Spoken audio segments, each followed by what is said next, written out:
যাই, একটু বাগানের সামনে যাই। আরে খাবার, এতদিন পরে আমি খাবার পেলাম। খাবার নিয়ে এখন বসে বসে খাই। কি ব্যাপার, তুমি আমার হাতটা ধরলে কেন? এই খাবারটা খাবি না। কেন? আমার যে খুব খিদে পেয়েছে। এটা নষ্ট খাবার খেতে নেই।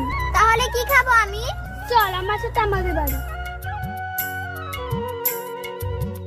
এখানে বস, তুই এখানে বস, আমি ঘর থেকে আসছি। এই নে খাবার।